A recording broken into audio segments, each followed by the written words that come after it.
Olá, amigos do podcast Dividida, sejam bem-vindos, sejam bem-vindas para mais um episódio. Eu sou Guilherme Milani, dividindo a tela aqui comigo, Vinícius Bringel. E aí, Bringel? E aí, Milene, e aí, galera?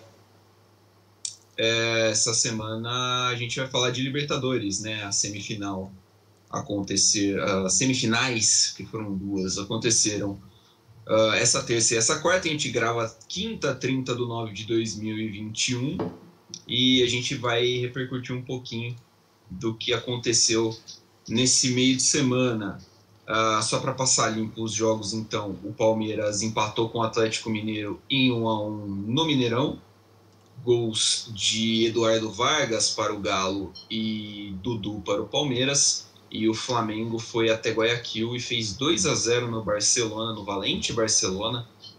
2 gols do Bruno Henrique, assim como no jogo de ida, né, que também tinha sido 2-0 para o Flamengo com 2 gols do Bruno Henrique. Vamos começar falando do Palmeiras, Isso aí. porque foi o primeiro jogo, única e exclusivamente porque foi o primeiro jogo, foi a primeira semi a ser definida. Zero questões clubísticas aqui. O Palmeiras foi... o Abel Ferreira adotou, né, um estilo de jogo, vamos chamar de polêmico para o primeiro jogo, né, que foi colocar basicamente 10 caras atrás da linha da bola, largar o Luiz Adriano se ferrando lá para tentar pegar alguma bola quebrada e segurar um empate em 0-0 contra o Galo. E por mais que tenha gerado uma discussão, né, de se o Palmeiras tivesse, se o Palmeiras poderia ter feito mais no primeiro jogo, foi uma estratégia que deu certo no segundo jogo, né, com o gol fora de casa, né? O Palmeiras marcou um gol fora de casa e se classificou por causa disso, né? O jogo terminou empatado. O que você achou desse confronto no geral, Bringel, e depois especificamente do jogo do Mineirão? O jogo do Mineirão é o segundo jogo, né? É o segundo jogo. Cara, no geral, assim, até um negócio que a gente tava falando antes de gravar aqui, que eu tava tentando lembrar como foi o primeiro jogo do Palmeiras e Galo. Aí eu lembrei porque eu não lembrava mais, porque foi um completo lixo. Foi um jogo super truncado, não teve lance de perigo algum.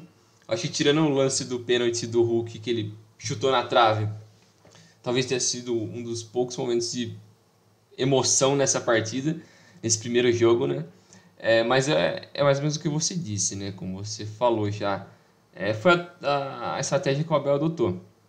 Desde o início do jogo, ele já deixava bem claro que a proposta dele era tentar se segurar mais lá atrás e tentar buscar as alas com o Dudu, o Rony, o Rafael Veiga no meio e o Luiz Adriano para tentar fazer alguma coisa, os caras tentarem trabalhar junto e tentar criar algum lance de perigo para o Everson, coisa que não aconteceu.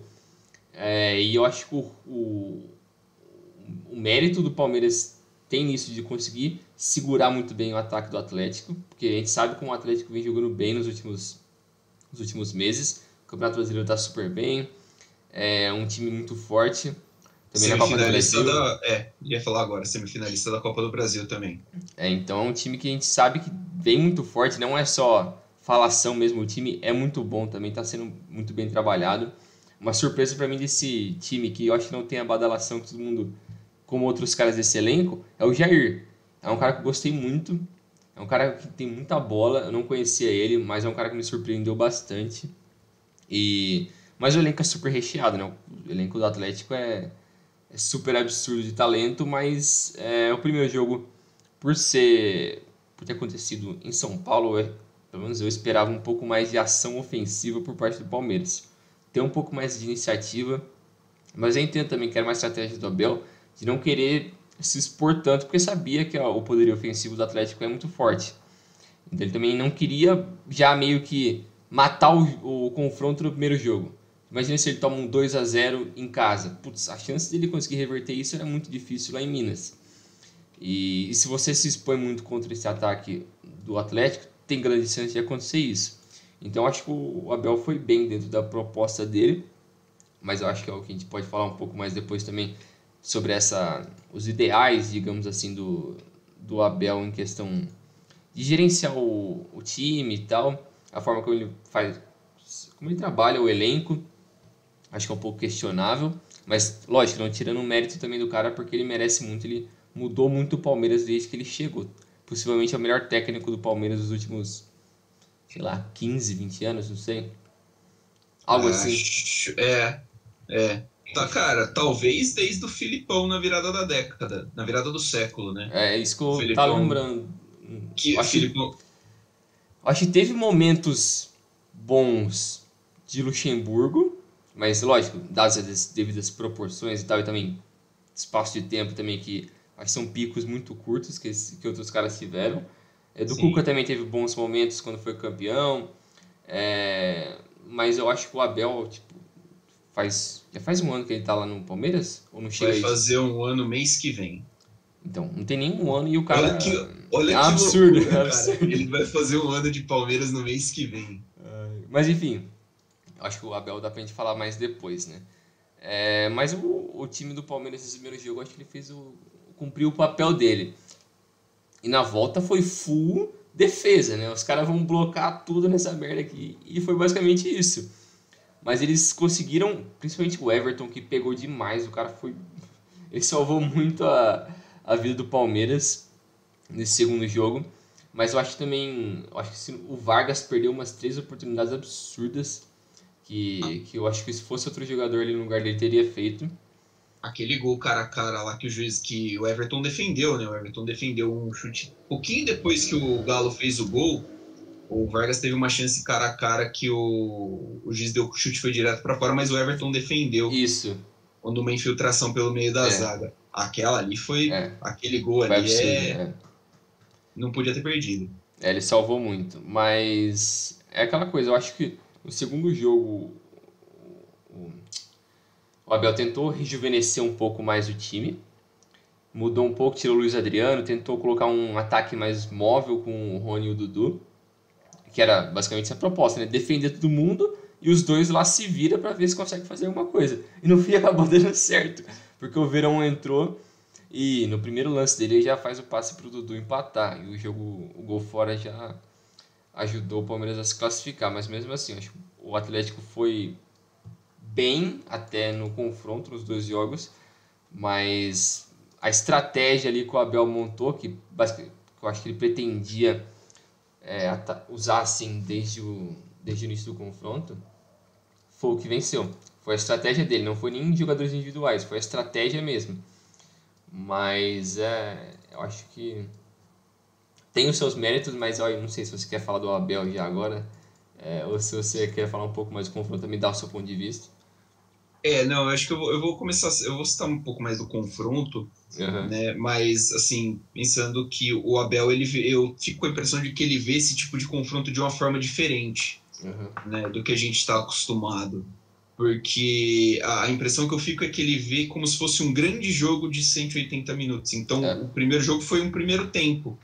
E aí ele adota uma estratégia. O que não tá errado também, né? Não tá errado, só é diferente. Sim. E aí ele pensa dessa forma e aí acaba montando uma estratégia totalmente diferente e acaba meio que priorizando o jogo fora de casa. Que pra gente é até meio estranho. Mas quando você tem a regra do gol fora, faz sentido. Né? Faz bastante sentido. Porque eu achei assim, a gente estava comentando, eu achei que o Atlético sentiu um pouquinho da situação, da ocasião. Né? Para mim, o Atlético sentiu o peso de de decidir uma semifinal de Libertadores em casa. Foi o primeiro time ali, né, o melhor classificado da primeira fase da Libertadores e tal. Tava jogando contra o atual campeão, jogando com torcida, o estádio do Mineirão. Tava bem cheio o Mineirão, viu? Inclusive, nos outros jogos também tava bem cheio. Não sei se tinha capacidade que os caras falaram lá. Não sei se tinha 20 mil pessoas no Mineirão. Não era 30% que poderia? 30% do Mineirão, acho que dá 20 mil, não dá? Cabe 60 lá? Acho que é por aí, acho que é por aí. Eu fiquei que sei lá, né? O Mineirão é muito grande, então... enfim, acho que o Galo acabou sentindo, e a estratégia, principalmente no jogo da volta do Palmeiras, foi de incomodar. Então, o Palmeiras incomodou o Atlético Mineiro, assim, não ofensivamente, não incomodou o Atlético de ir lá, ficar pressionando, mas foi incomodando, foi amarrando o jogo para deixar os caras incomodados, porque o Atlético precisava do gol. O Atlético precisava fazer um gol para classificar, né? O Palmeiras também precisava, mas para o Palmeiras, pensando assim, de uma forma simplista, é positivo para o time visitante do segundo jogo simplesmente segurar o empate para ir para pênaltis, já que você está decidindo fora de casa, né? Então o Atlético jogando em casa e tendo que buscar o resultado, precisava do gol, e acho que o Palmeiras conseguiu incomodar muito o Atlético a picar o jogo, a amarrar o jogo, mesmo o Atlético fazendo mais falta. Dois destaques assim positivos para o lado do Palmeiras. Achei que o Palmeiras foi bem mais efetivo no ataque, claro, gol à parte, mas o Palmeiras foi bem mais efetivo no ataque do que o primeiro jogo, né? Conseguiu chegar assim, o contra-ataque realmente foi uma arma, foi uma opção, e mentalmente o time não desmanchou depois do gol. E acho que isso é muito mérito também do trabalho da comissão e do próprio Abel, porque não era incomum você ver o Palmeiras muito nervoso, muito fraco mesmo mentalmente, até uns tempos atrás, né? Mesmo nessa era Crefisa. Então, ter tomado o gol e não ter sentido tanto baque e ter conseguido se reorganizar, dar aquela parada, respira, aí tem a chance que o Vargas perde e conseguir se organizar para fazer um gol, também tem bastante mérito. Negativamente por parte do Galo, acho que é uma pena que o Nathan Silva tenha feito uma partida tão ruim. Ele foi bem mal. Ele foi bem mal. Ele deveria ter sido expulso no lance do Luan, porque ele deu um soco no Luan na frente do juiz, e o juiz só deu amarelo. Mas, de fato, ele foi muito mal, e é um cara que faz uma temporada muito boa. É um cara que surgiu, o Cuca pinchou ele do Atlético Goianiense, está jogando muita bola, é uma das principais revelações, né, do Galo nessa temporada, mas acabou indo mal. Não sei se dá para dizer que ele falhou no gol do Palmeiras, mas ele perdeu um duelo pro Gabriel Veron, que tem, sei lá, metade do tamanho dele. Né? Então, fica o registro. E acho que o Diego Costa fez muita falta também pro Galo, né? A lesão acabou tirando, o Hulk acabou tendo que ficar um pouco mais preso, fica a impressão que ele ficou um pouco encaixotado dentro da zaga do Palmeiras, que entrou com um zagueiro a mais, né, ainda do jogo, mas fiquei com a impressão que o jogo mais solto. Você citou o Jair, muito bom jogador, né, cara? É um meio campo muito versátil, se apresenta bem. E o Nacho, cara, assim... Joga demais, ele é muito bom jogador. Ele joga demais. Eu tinha ficado impressionado no jogo no Palmeiras e River, no Allianz Parque, né, o 2-0 que o River fez, e o Nacho controlou o jogo de uma forma impressionante. E ele foi muito bem hoje não, né, terça-feira de novo.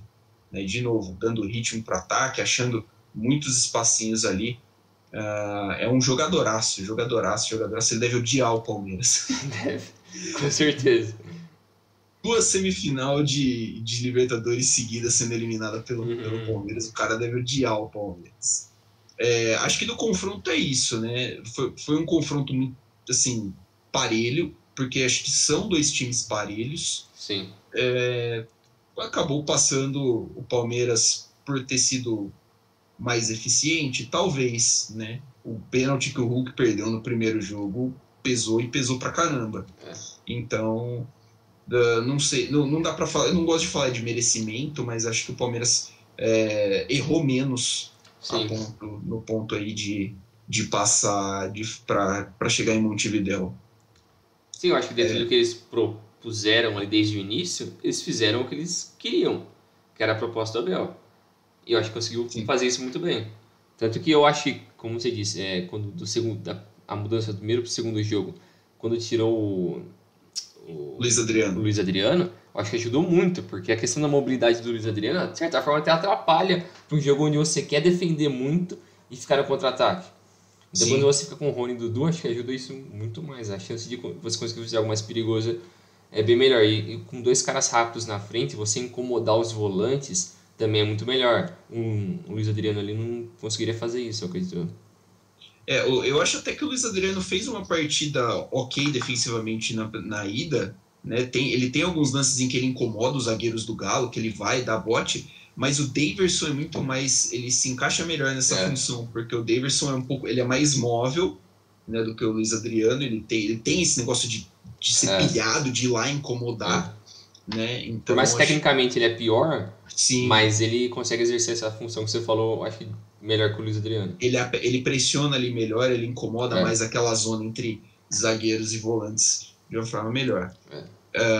A ver agora o que o Palmeiras vai fazer, né? O que o Abel vai fazer. Ele tem 2 meses para se preparar para a final. Só pela estatística, citar a estatística, o Palmeiras chegou, se não me engano, a 15 jogos sem perder como visitante na Libertadores. É muita coisa. É mais de uma Libertadores, né? Porque na Libertadores, contando fase de grupos e mata-mata, você faz 13 jogos, né? Então isso é desde as oitavas ou quartas do ano passado? A última derrota do Palmeiras fora de casa foi contra o San Lorenzo na fase de grupos de 2019. Porque aí foi eliminado pelo Grêmio naquela oitavas de final, quartas de final, mas foi eliminado perdendo em casa. Perdeu no Pacaembu. Então é isso mesmo.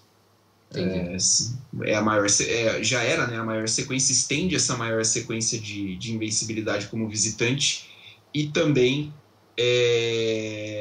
garante que só vai perder um jogo, só pode perder um jogo como visitante na próxima Libertadores. E também fica aí, né, por causa da pandemia, o Palmeiras e o Abel Ferreira chegaram a 2 finais de Libertadores no mesmo ano, já que a semifinal contra o River também foi esse ano de 2021.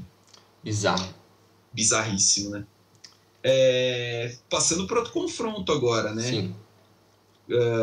Flamengo derrotou o Barcelona de Guayaquil. Nos 2 jogos, 2-0, 2 gols do Bruno Henrique.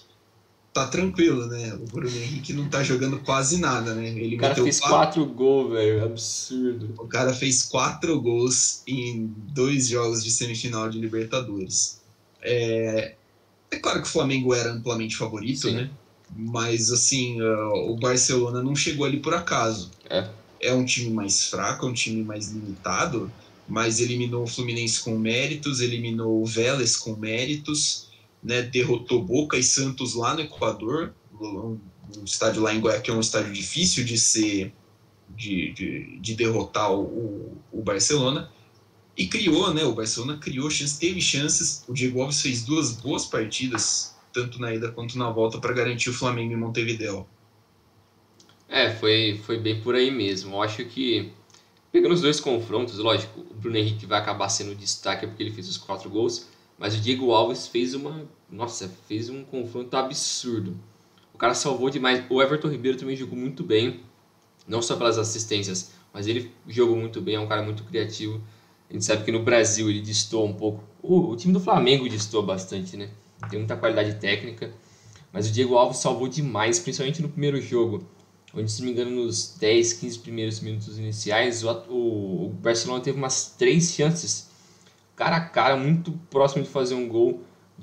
O Diego Alves foi muito bom, então acho que eles acabaram perdendo um pouco de oportunidade ali, e também na expulsão do Molina no primeiro tempo, né? No fim do primeiro tempo, aquilo lá acabou quebrando demais as pernas do Barcelona, porque se ele consegue pelo menos fazer um gol nesses minutos iniciais e não tem essa expulsão, a chance de conseguir fazer um efeito, sei lá, meio absurdo e conseguir fazer um resultado bom em casa era muito grande.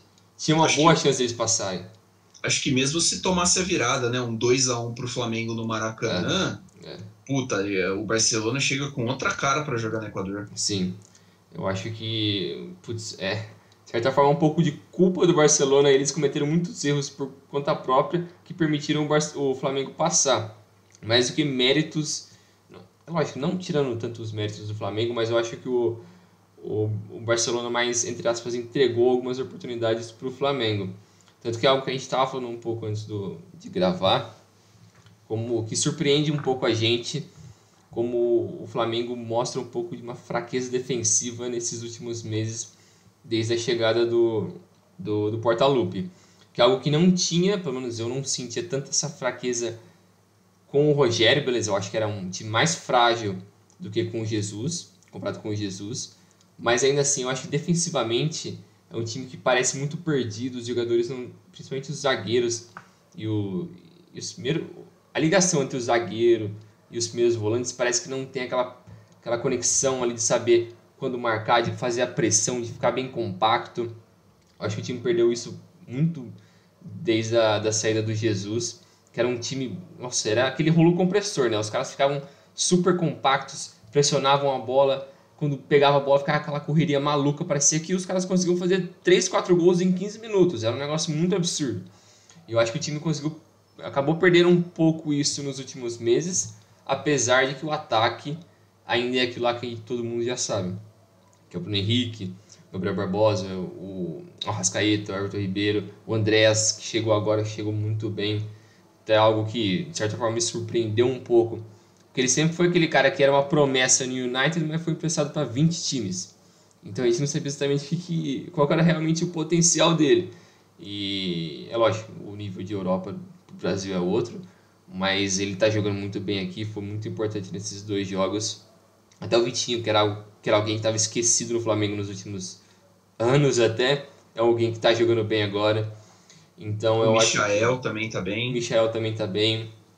Eu acho que o Rogério foi importante nessa volta do Michael para ele conseguir voltar a jogar bem, assim, porque ele é um cara que tá meio à toa, meio perdido no Flamengo, mas eu acho que ele conseguiu, tá jogando bem, lógico que ele vem do banco, mas ele consegue contribuir bem.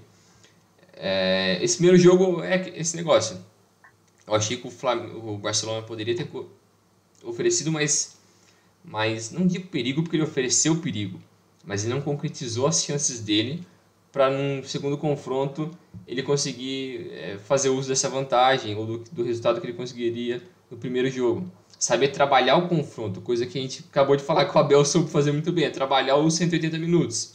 Saber usar o regulamento, o gol fora, saber entender o confronto. Acho que o Barcelona pecou um pouco nisso e o Flamengo, nesse ataque absurdo, aproveitou muito as chances que o Barcelona ofereceu.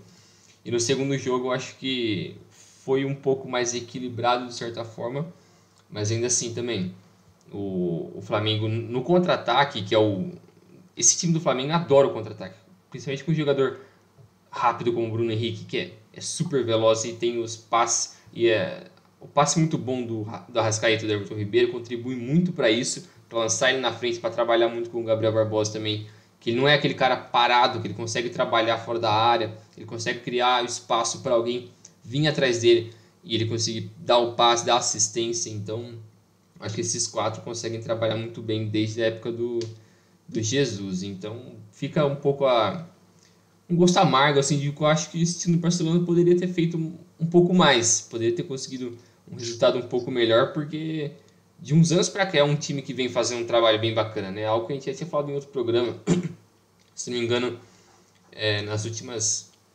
4 semifinais, o único time infiltrado de Argentina e Brasil é o time do Barcelona.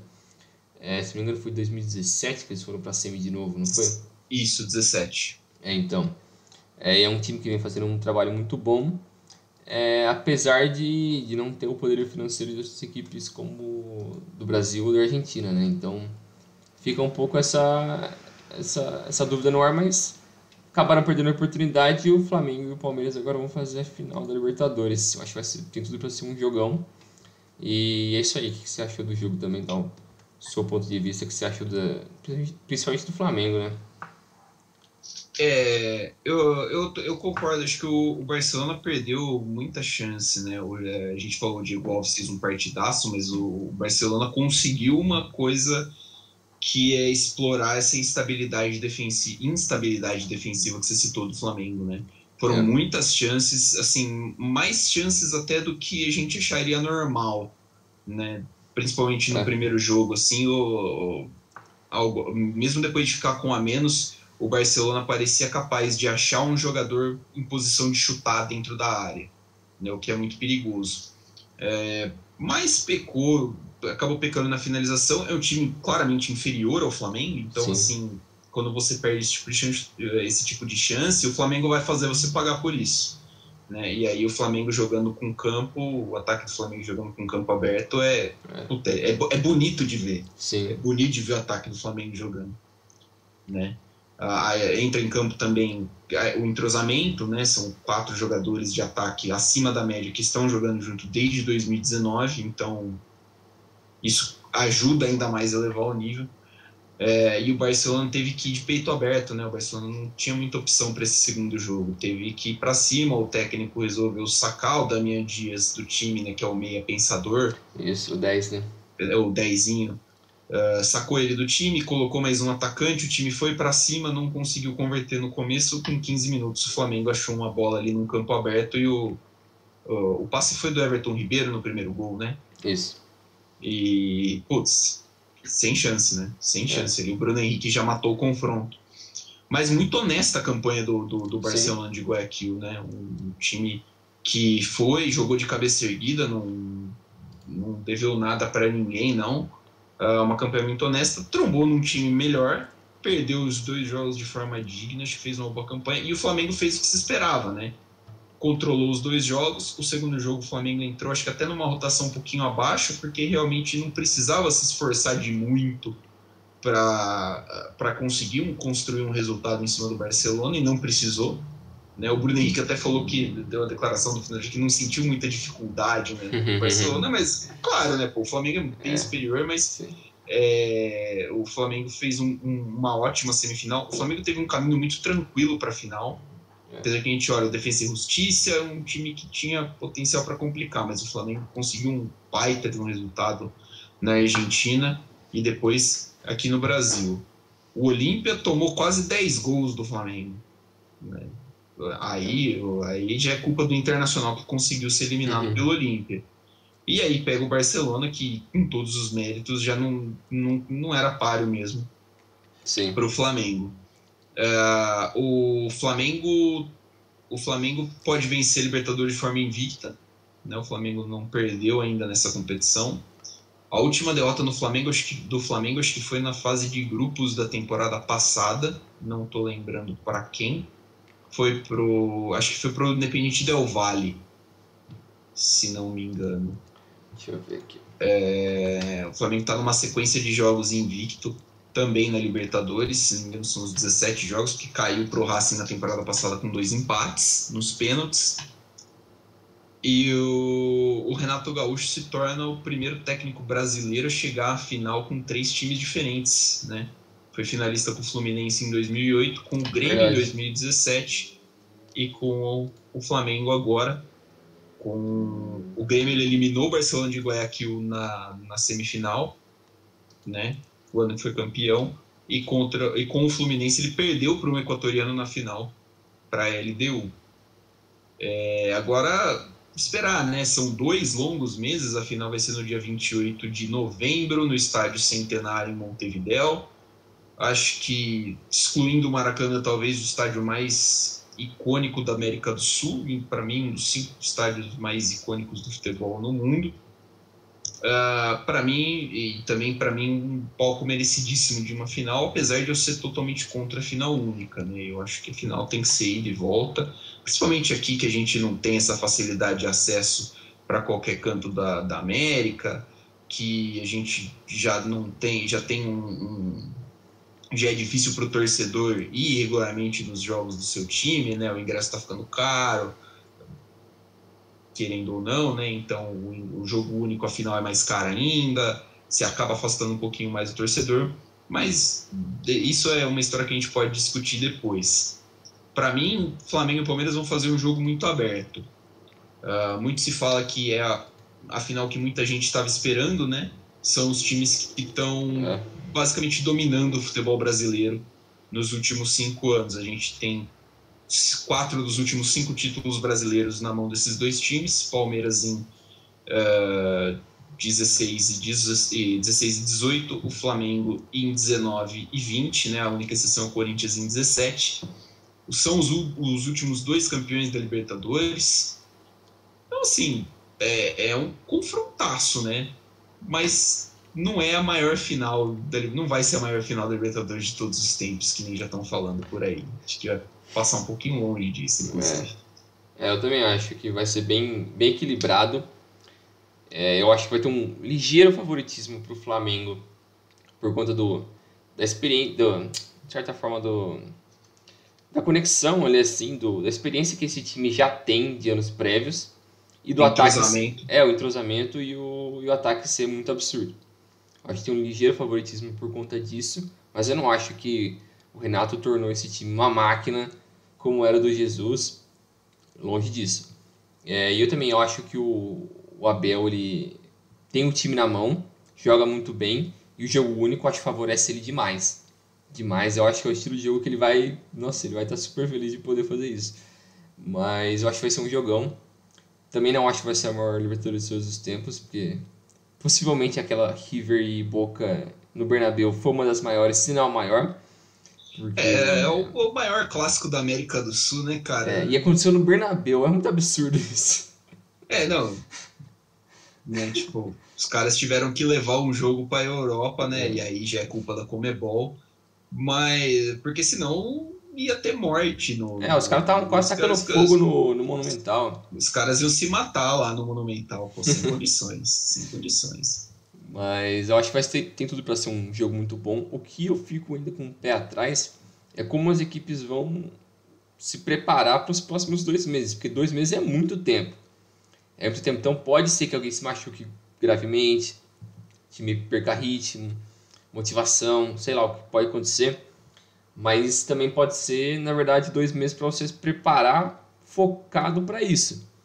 Porque, querendo ou não, tipo, eu acho que por mais que os dois times tenham o foco no brasileiro também, porque eles estão na briga ainda pelo título brasileiro, junto com o Atlético, mas eu acho que, principalmente o Abel, ele vai com tudo ali para deixar um foco muito grande do trabalho dele vai ser para essa final.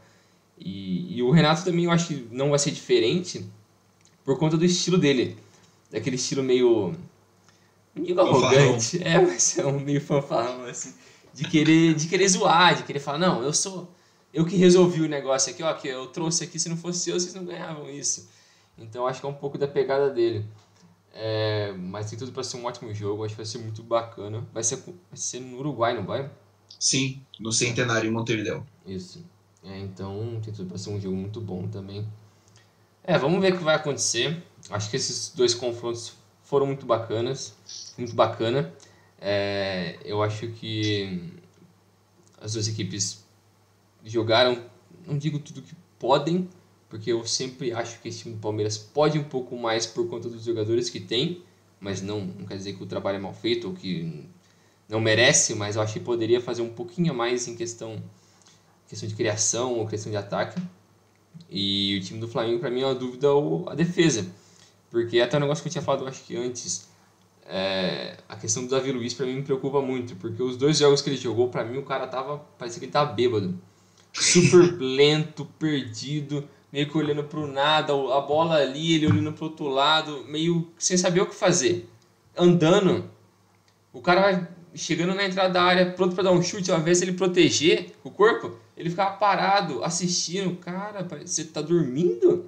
O cara acabou de chegar da Europa. Eu achei muito esquisito isso, o comportamento dele. Mas eu também não sei como foi a lesão dele, né? Se foi grave ou não, se ele vai estar pronto para a final. Mas eu acho que tem essas 2 dúvidas assim, mas eu acho que tem tudo para ser um grande jogo. Plenamente de acordo com você, né? Acho que, como a gente falou, como tinha estado antes, é o final que todo mundo espera, né? Porque são os 2 times que vêm fazendo mais investimento, os 2 times que se estruturaram financeiramente para estar neste palco e estar disputando vagas para este palco com regularidade, como acontece. É a 3ª semifinal do Palmeiras em 4 anos, acho que é o mesmo para o Flamengo, né? 3ª em 4 já? Ano passado foi ano passado caiu no oitavas pro Racing. Acho que do Flamengo é a 2ª em 3 anos.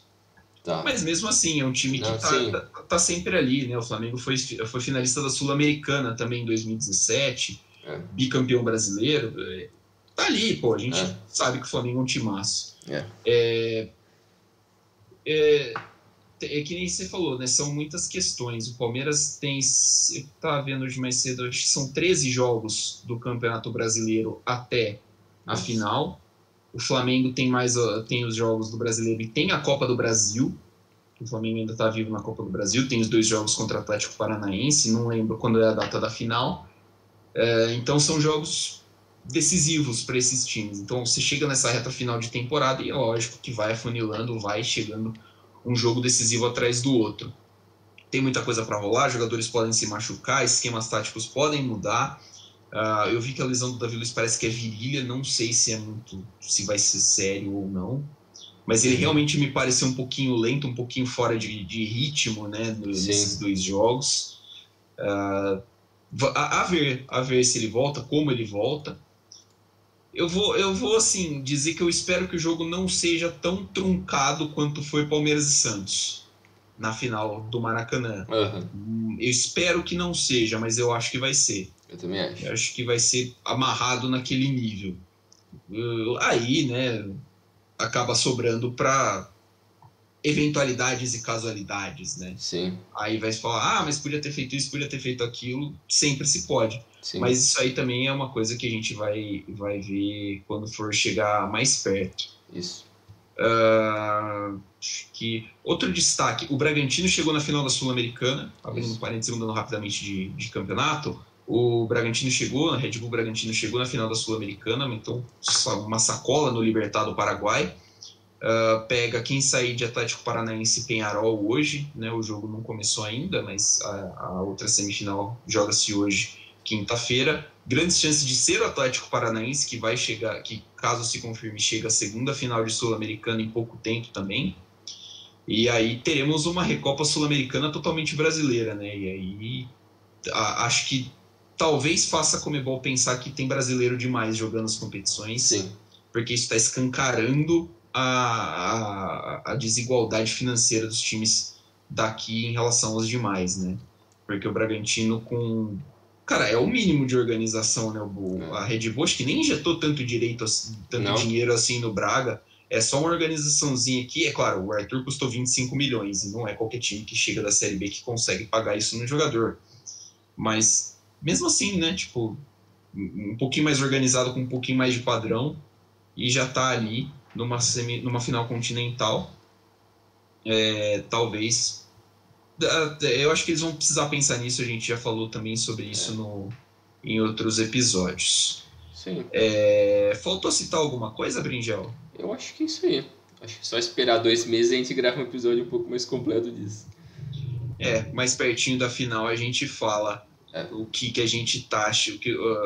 Aí fica mais perto também, né? Só não sei se é um último lembrete ou um anúncio, mas o negócio do site, né? Em breve a gente vai... Em breve, eu acho que, sei lá, semana que vem.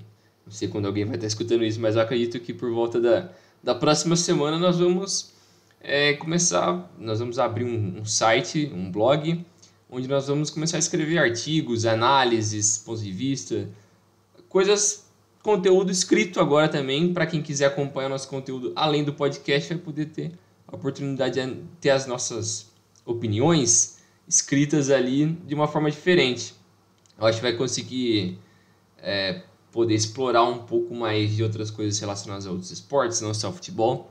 Então, para quem quiser acompanhar a gente, em breve vai ter conteúdo por lá. E a gente consegue, quando a gente fizer isso, a gente anuncia também nas redes sociais o link e tudo mais. Aí todo mundo consegue acompanhar e ver, e é isso aí. A gente anuncia aqui também, né? É um espaço que a gente vai abrir também para trazer, não temas, né? Mas para discorrer coisas de forma que a gente não consegue num podcast, né? Porque às vezes é um assunto que fica melhor escrito mesmo do que falado. E às vezes não merece também um programa de podcast por hora. A gente só quer escrever mesmo. Isso. Então fiquem ligados nas redes sociais, a gente anuncia aqui também, mas em breve vem aí o nosso cantinho de escritas. Isso mesmo. Ficamos conversados, então. Até semana que vem com mais um episódio. Valeu, Bringel, um abraço. Valeu, Vilani, valeu, pessoal. Até mais. Valeu, galera. Eu queria deixar aqui um abraço para o Real Madrid, que perdeu para um time da Moldávia na Champions League. Tem que acabar o Real Madrid. Dentro do Santiago Bernabéu. Chupa Florentino Pérez, seu otário. Boa paz. Se acabou a paz, né? Dizem os espanhóis. Mas é isso aí. Valeu, galera. Grande abraço. Até semana que vem.